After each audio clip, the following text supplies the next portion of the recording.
If I want to record a real amplifier with a guitar, some pedals, I'm going to need at least a microphone, cable. I'm going to need an audio interface with an input, maybe something with a decent preamp. I'm going to need somewhere where it doesn't matter so much that I'm making a load of noise. Things are going to ramp up in cost quite quickly. If I want to do something similar in a digital realm, I could decide whether I want to use a piece of hardware at all, or I could use, you know, a plug-in. And all I might need might be a guitar cable. I've already got the audio interface and a plug-in.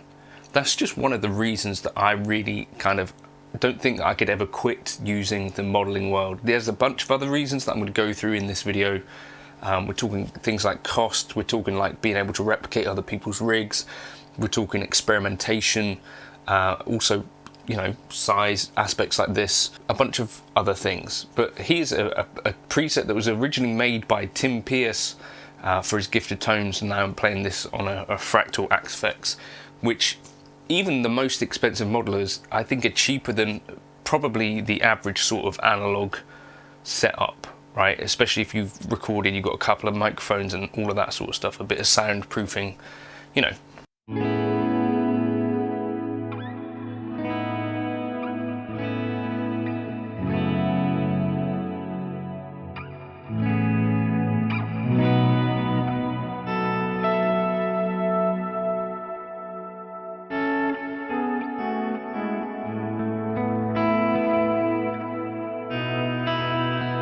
As you will know, Truefire sponsored this channel, but I wanted to just shout out that at the moment they're doing their best deal that they ever do, and a bit better.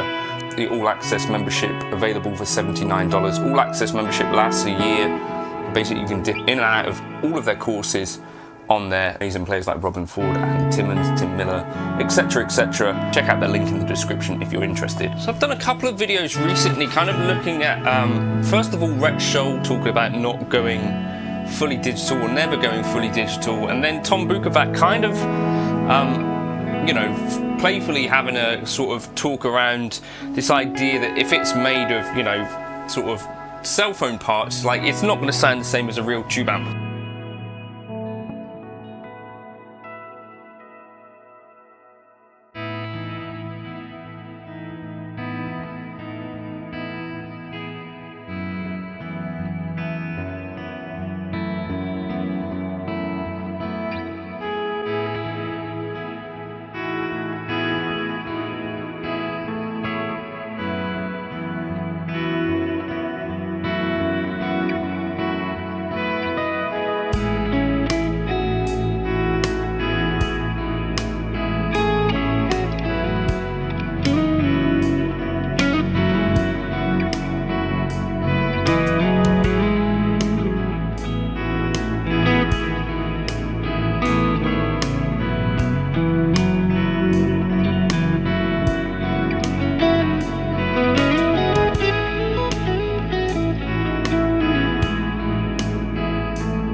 And in that video, I kind of tried to get my first of all UAD Dream 65 to sound something like this 1965 Pro Reverb, and also a Nano Cortex. I captured it. Now that's all well and good, but here is what it's actually like in the room with this thing. The volume, as I say, is on 7 on the amp, and I'm not sure what it's going to sound like.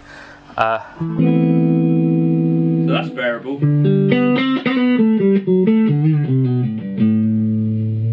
Volume on about 6.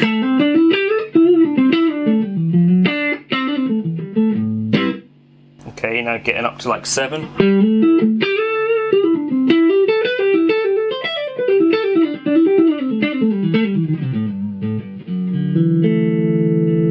Up to 8.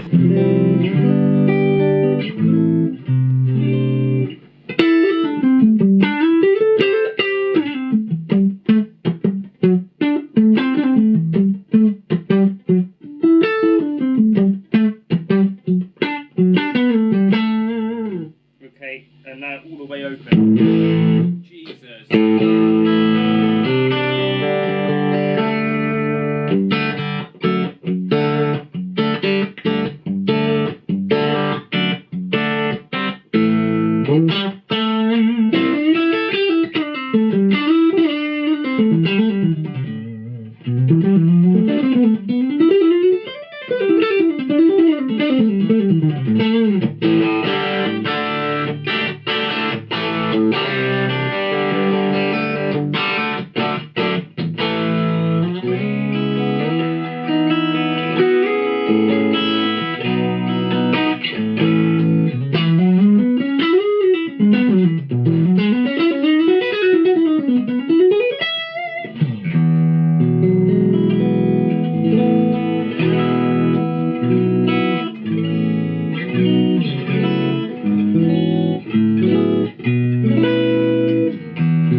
Really, the point is that if I'm exploring the tones that I can actually get from this amp, you know, a true blackface Fender, at home, I can kind of get volumes up to about 3, and beyond that, I'm really starting to get in the area of serious hearing damage. So here it is on 3.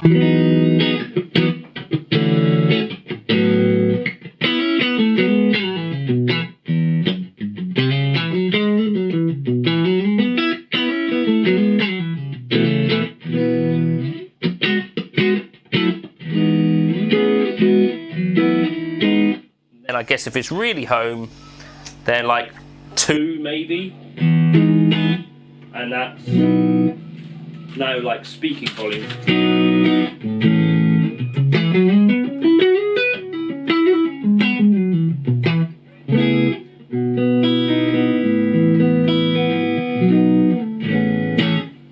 At which point I'm playing basically a fully clean amp, right?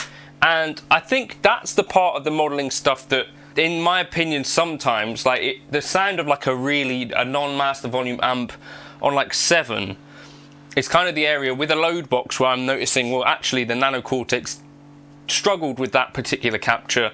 But I'd never experiment with this amp. I'd never be able to be in the room with this at 7 without some serious hearing protection, at which point I can't hear the differences particularly anyway. So this is one of the reasons that I kind of love modelling, is that I can explore tones that would be basically impossible to be in a room with, unless you're someone who's got a studio like Tom Bukovac, or you're going to use a load box, which I think, or some people might think that might kind of rob some of the magic of an amp, make things sound more homogenized and all that sort of thing. These are tones that I wouldn't really be able to explore. I certainly cannot explore this sort of tone live. It's just too loud to be playing in a band within the UK. I think in other places in the world, like Nashville particularly, I think stage volumes are quite a bit higher than in the UK, and you get away with a bit more over there. But over here, like particularly on a function gig, well, I'd be packing up my stuff and leaving, right? So that's one thing I really like about the modelling side of things. The other side of things is that it's basically free to experiment, and this has been so much about what I've spent my time doing, kind of looking at a real pros board, if it's Andy Timmons, Eric Johnson, Mark Tremonti, like loads of people, and seeing, well, what happens if we kind of take elements from there and put them in the digital realm, whether it's Helix, you know, fractal, whatever. And you can yield some really interesting tonal results, and it might even point you to something that you might want to check out in the real world, like, for instance, a real Boss Blues driver. I checked that out because I kind of was like, well, if I'm liking this when it's in the digital realm and I'm liking what Andy Timmons comes out with, then maybe that is a piece of gear that could work out for me in real life. And it helps you to sort of, in some ways, curate some of your decisions. You know, if I've never used a fuzz, particularly in the Helix world, am I necessarily going to be much of a fuzz person in real life either? Maybe not. Whether it sounds exactly like the thing or not, I guess is really less important for me, because I'm not comparing it to real life stuff most of the time. And I don't know if you can tell with 100% conviction whether I'm using a real amp or not in the videos. I've had people say before, I think you sound better when you're using the digital tones, and there's something to that really for me. I feel like I record a real amp, it takes more skill basically than just plugging in, and you know, I remove it being I had to do it, get it right in the moment. I can make tweaks after the fact in Helix Native if something is wrong with the preset or something about the tone doesn't work in that context. I can think, right, I can brighten that up a bit.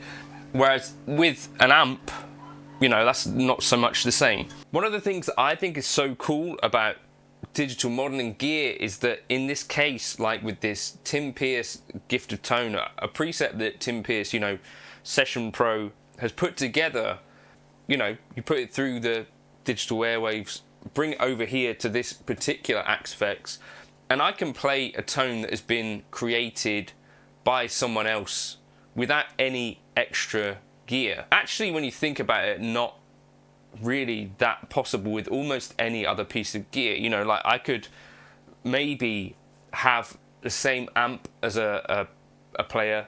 I could maybe have a few key pedals that are the same, but I'll probably never really be able to get exactly what they intended, because all of the potentiometers and stuff are different.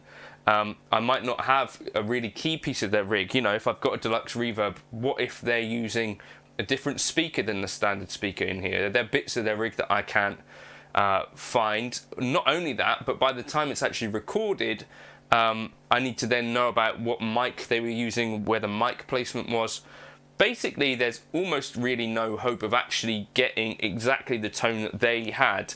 And people do say this about like patches and presets. They go, oh, it didn't sound like it sounded in the video. Actually, you know, I think you can get far closer. You've got a much better bet of getting anywhere in the ballpark with a digital preset than any other thing in the gear world, right? You know, you don't have to have the same amp, mic, cab, cables, I guess even make some difference. What's going to be the difference is you, guitar and pickups you're playing. Also, in some cases, I guess some people might have done a little bit of post-production to their preset, but for me, I actually do none. Like nothing on the actual channel itself. Whenever I'm demoing a piece of digital gear or showing presets, it's only mastering on the like master bus. That's definitely not the case when I demo like a real amp. Or you know, a pedal into an amp. Sometimes I'll do like a bit of a low cut, and I'm sure when you're hearing people actually playing on records and playing their, you know, like Andy Timmons and people like that, or Tom Bukovac, there's actually going to be a bunch of mixing that's going on at the desk. So I think this is one area that I really like about digital, that just, you know, like this Tim Pierce preset, it's as he intended basically, right? You just plug into this and what comes out the other end is what he planned, for better or for worse. In this case, better.